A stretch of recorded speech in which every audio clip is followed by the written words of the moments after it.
will not stop until we get our acts together. And the renaissance of First Act is part of the way of getting our act together.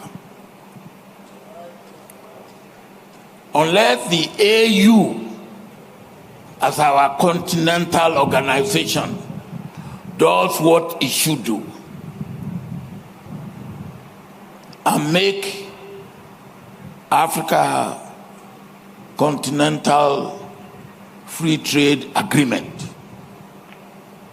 a great success, we are not going to get there. AU itself needs reform. How can you have a continental organization that has program, and after it has made program, is waiting for European Union to bring money out? Not too long ago, I was appointed, and I think I'm still AU high-level representative in the Horn of Africa. I am still. When I was appointed, AU has no money to make me perform. We were waiting for European Union. We were waiting for America. We were waiting for Germany to give us money. And how much is the money? Because of my connection with Africa Development Bank, I called the president of Africa Development Bank.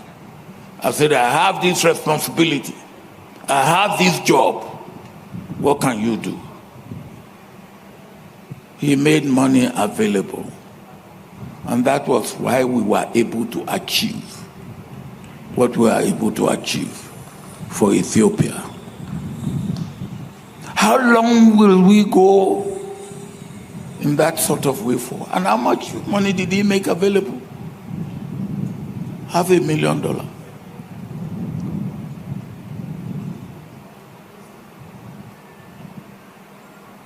That was what was required. And AU could not make it available. So we now, as the deputy governor, as the deputy governor said, we need a man or a woman, a person who will understand the problem of Africa and what role AU has to play. And I believe that we have that man in Prime Minister Raila. He understands the problem of Africa because he and I have worked on that problem before. And as the governor of Kisumu County said, we work together and brought about NEPAD. The governor and I went to Singapore. I think it was 1994. Governor. And our host then was Lee Kuan Yew, a good friend of mine. For 2 days, Lee Kuan Yew sat with us. This was before he wrote his book, From Third World to First World. And we want to know the magic. We were all there, about 40 of us. And after 2 days, he said to us, there's no magic. We in Singapore did a few things right, and we continue to do them right. In our individual countries in Africa, and collectively as a continent, what are we doing right? And if we know what we are doing right, do we continue to do them right?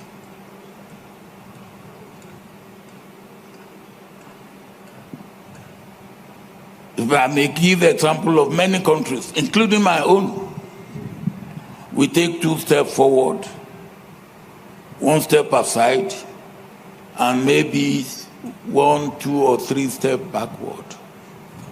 That cannot be progress. And that cannot get us there. And the truth is this: unless we are able to get there, we will not get the respect of the world that we deserve. We will not get appreciation of the world that we deserve. We've talked enough about poverty. Me, I don't talk about poverty now. I talk of wealth creation. Poverty alleviation, anybody who wants to alleviate poverty, let him go on. Me, I want to see wealth being created. And we can create wealth. We have everything to create wealth on the continent of Africa. Nobody will do it for us. We have to do it for ourselves.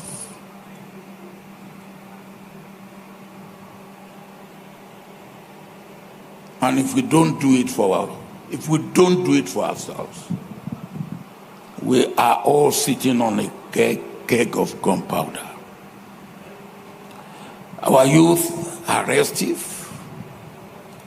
Our youth are unhappy. Our youth are dissatisfied. Our youth are bitter. They are angry. They are unemployed. And when we want to say something, we say, well, we have, 2063.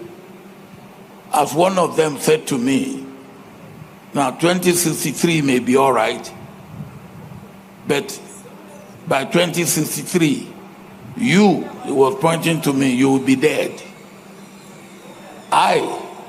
If I remain as I am now, poor, I will be dead. I cannot wait till 2063. I want something now. And they're right. They want something now. And if we don't give it to them, we will be in trouble.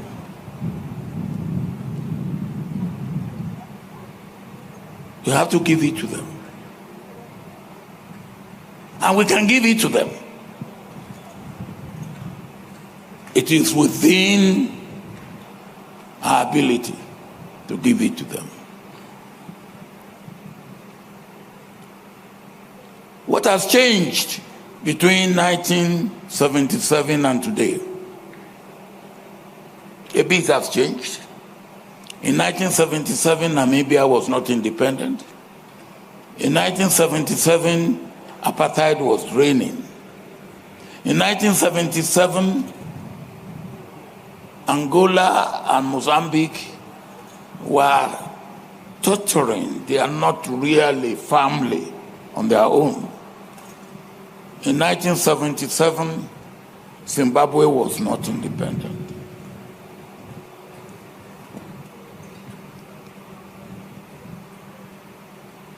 But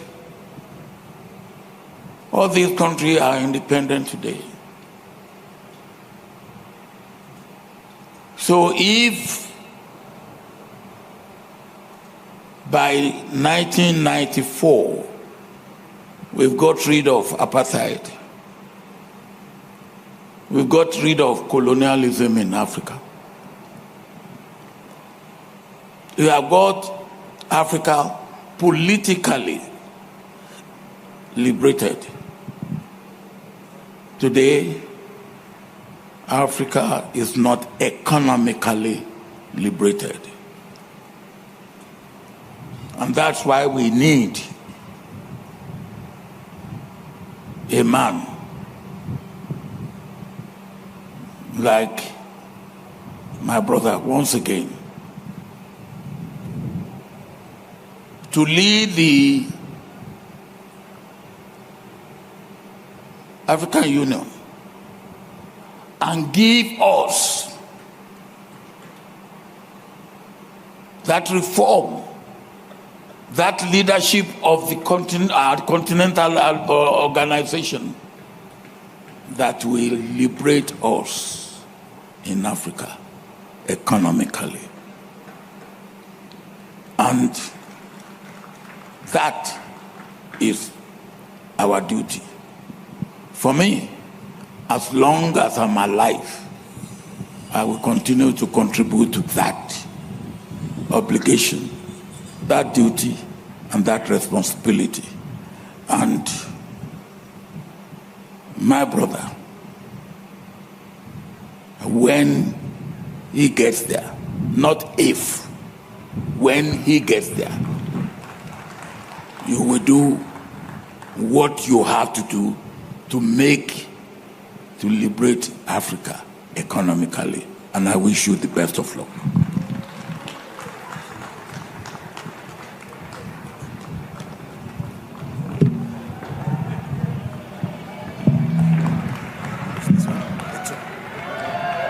The emperor, the conqueror, the champion, the lion is here. Wow.